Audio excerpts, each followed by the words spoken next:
ही दोघंही नवरा बायको वकील आहेत आणि त्यांच्यावर अशा प्रकारचा हल्ला होतोय, प्लस त्यांची छोटी मुलगी आहे 3 वर्षाची, तर वकिलांवरच हे सगळं अन्याय अत्याचार होत असेल तर मग सामान्य माणसांचं काय होणार? दोन्ही मुलगे शिवम सिंग आणि सत्यम सिंग या चौघांनी आमच्यावरती प्राणघातक हल्ला करण्यात आलेला आहे।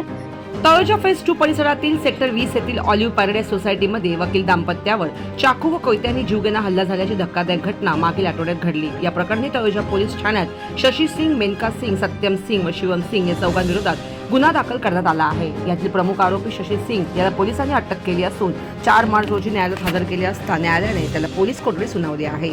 मात्र या संपूर्ण घटनेनंतरही उर्वरित आरोपींना अटक न झाल्याने आणि हत्येचा प्रयत्न कलम 307 अंतर्गत गुन्हा नोंदवला नसल्याने फिर्यादी व सोसायटीमधील रहिवासी पोलिसांच्या कार्यप्रणालीवर नाराजी व्यक्त करत आहेत। गेल्या आठवड्यात सोसायटीचे रहिवासी सोसायटी कंपाऊंडमध्ये उभे असताना आरोपी शशी सिंग याने सोसायटीचे सेक्रेटरी गौरव सिंग यांच्यावर अचानक चाकूने हल्ला केला।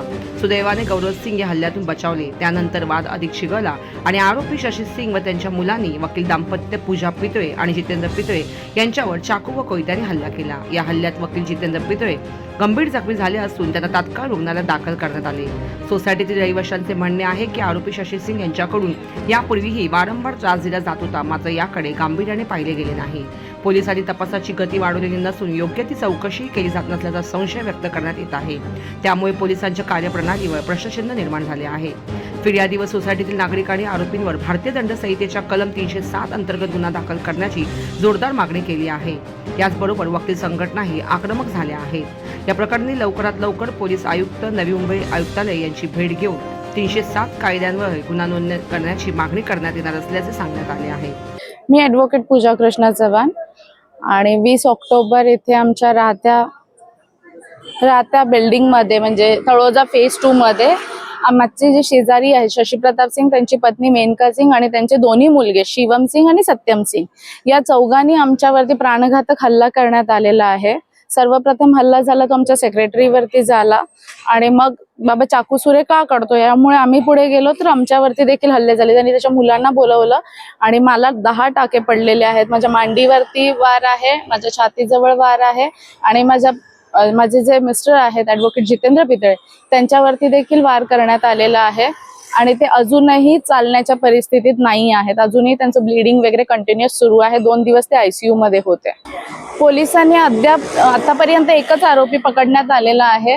अजूनही त्यांची पत्नी आणि त्यांची दोन्ही मुलं फरार आहेत आणि त्या संदर्भात काहीच प्रोसेस चालू असेल आमच्यापर्यंत काहीच माहिती नाही आहे।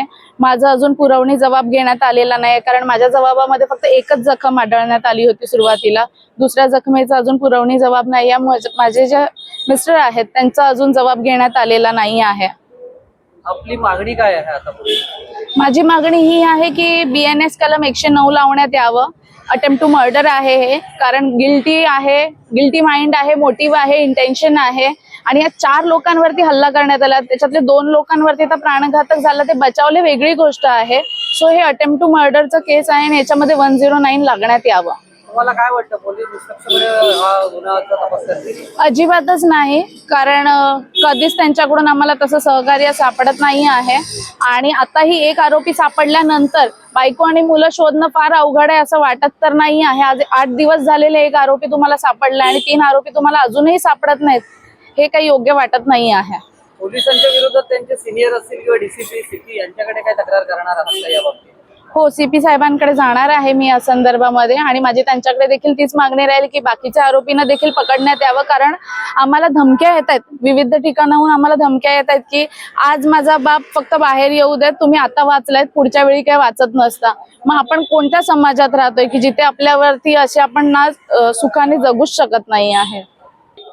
2 साल पहले भी उसने मेरे पर अटैक किया हुआ था, उसका मैंने NC भी किया हुआ है और काफ़ी टाइम तक मतलब वो हर टॉपिक पे फाइटिंग के मोड पे आता था। वो कभी वो ग्रुप में कुछ ना कुछ हिंदू मुस्लिम का विवाद करने की कोशिश करता था। वो कुछ ना कुछ मैसेज डालते थे वो कि भड़काऊ कुछ बोले तो कोई मुझे अटैक करे या उसको अलग रूप में वो लेके जाए, और हर बार वो मेरे ऊपर तो अटैकिंग मोड पे ही था वो कि कुछ ना मतलब कभी कबूतर को लेके टॉपिक करता था वो, तो कभी सोसाइटी को ऊपर से आवाज़ आ रही है मेरे को, तो कभी हाउसिंग जिहाद का मैटर लेके वो टॉपिक बोलता था वो। और हम इसके बारे में बार बार पुलिस चौकी में भी हम कंप्लेन करते गए। हमने लास्ट में जाके अभी कुछ दिन पहले जब वो जो ग्रुप में वो माध्यम से वो मैसेजेस अपलोड करता था वो कि मतलब जो भड़काऊ भाषण देता था वो, भड़काऊ मैसेज भेजता था वो, उस पर हमने फिर उसको निकाला ग्रुप से, हमने मोहम्मद लेके उसको ग्रुप से निकाल देते। एक्चुअली क्या हुआ, दोपहर में उसके पास लोन वाले आए थे, बैंक के लोन उसने EMI भर नहीं पाया था वो, इसके कारण वो नीचे आया और उसने वॉचमैन को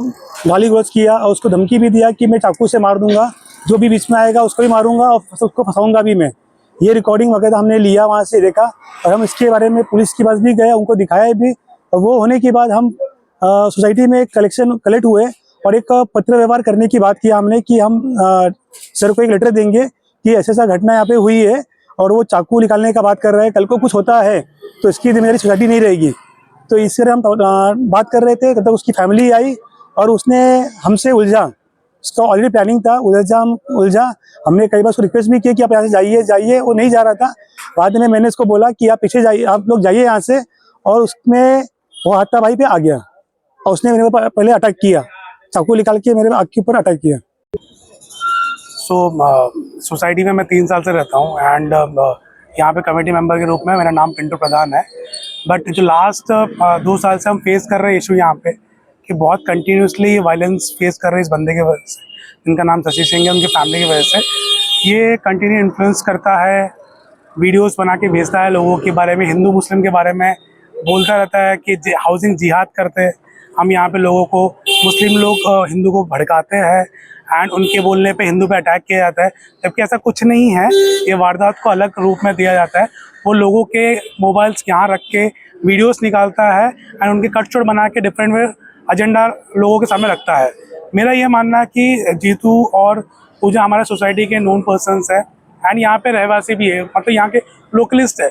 मेरा ये मानना है कि बीइंग ए लोकलिस्ट जब उनको यहाँ पे इतना अनसेफ फील होता है, बीइंग ए आउटसाइडर मेरे को तो फील नहीं होता, बिकॉज मैं एक प्राइवेट कंपनी में जॉब करता हूँ। मेरे डैड और मॉम रिटायर्ड है, हाउसवाइफ है एंड छोटी बच्ची है। ये इंसिडेंट के बाद से मेरे बच्चे नीचे नहीं आते खेलने के लिए। रीज़न भी मेरे बच्चे क्या, सोसाइटी काफ़ी बच्चे नहीं आते और जब आते हैं कोई ना कोई साथ में गार्डियन ज़रूरी है एंड हमें फील होता है कि ये इंसिडेंट के बाद हमें यहाँ पे सिक्योरिटी बढ़ानी चाहिए। पुलिस से अपेक्षा है कि थोड़ा ध्यान दे इस चीज़ में और थोड़ा जल्दी बढ़ते, बिकॉज 8 दिन के बाद एक बंदे को लेके आया जा रहा है, उसके बावजूद भी उसकी फैमिली अभी भी सामने नहीं आई है एंड ये कहीं ना कहीं सही ढंग से इस चीज़ की जांच नहीं की जा रही है। तो मुझे यही है कि ये आगे भी और हो सकता है कि वो इन्फ्लुएंस कर सकते हैं लोगों को, और टाइम मिलेगा तो और चीज़ें को हल्का लिया जाएगा, तो सही टाइम पे सही एक्शन लिया जाएगा, तो सोसाइटी के लिए भी बेटर है और लोगों के लिए भी बेटर है।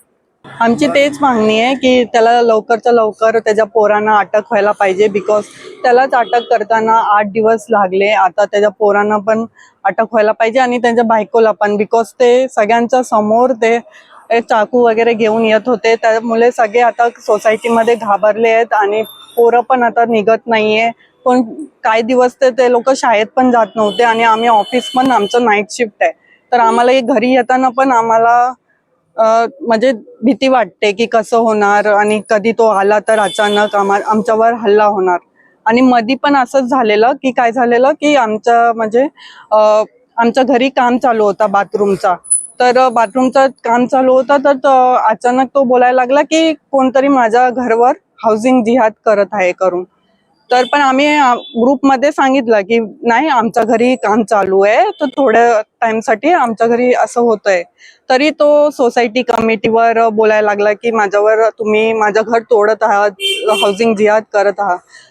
मग त्यामुळे पण असे वाद होत राहतात सारखे। आम्ही या सोसायटीमध्ये राहून पण आम्हाला म्हणजे भीती वाटते आणि तो जास्त असं करतो की हे मुस्लिम आणि हिंदू असं यावर जास्त बोलतो की हे असं होत आहे, बट असं काही नाही आहे। आमचे हिंदू मुस्लिम उलट चांगले सगळे मिळून वगैरे राहतात, चांगले सगळं फंक्शन वगैरे करतो, फक्त तोच एकटा आहे जो सगळ्यांचा विरोध आहे।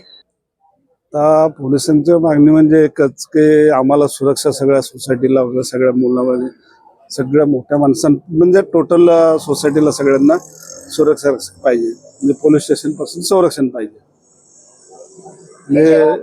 अभी जो झालेला आहे मॅटर, ह्याच्यापूर्वी देखील हा जो बघू असतो तो तुम्हाला त्रास होत होता का सोसायटीच्या लोकांना? सगळ्यांना त्रास होत होता, कारण पोलीस स्टेशनला बऱ्याच वेळा आम्हाला जावं लागायचं कंप्लेंट वगैरे यासाठी, तर ते पोलीस स्टेशनला पण कुणी ऍक्शन घ्यायचे नाही पोलीस अधिकारी। आता पोलिसांनी त्याला अटक केलेला आहे, पण तुम्ही पोलिसांच्या या चौकशीवर तुम्ही समाधानकारक आहात का? नाही, आणि आम्हाला अजून सुरक्षित असं वाटत नाही. आणि बरेच आमचे मुलं वगैरे बाहेर कामावर वगैरे जाणारे येणारे, त्यामुळे ते थोडंसं म्हणजे भीतीचं वातावरण जास्त वाटतं.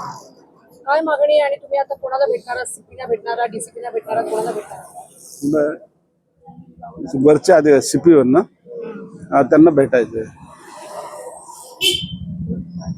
ही दोघंही नवरा बायको वकील आहेत आणि त्यांच्यावर अशा प्रकारचा हल्ला होतोय, प्लस त्यांची छोटी मुलगी आहे 3 वर्षाची. तर वकिलांवरच हे सगळं अन्याय अत्याचार होत असेल तर मग सामान्य माणसांचं काय होणार? तर मला असं वाटतं की जो पण या आरोपाची केस घेईल त्या वकिलाला लाज वाटली पाहिजे की आपल्या वकील मित्रांवर असा अन्याय अत्याचार होतोय आणि आपण जर अशा व्यक्तीची केस घेतो तर त्याला लाज वाटायला पाहिजे. आम्ही निषेध करतो त्या वकिलाचा जो पण त्या माणसाची केस घेईल. थँक्यू.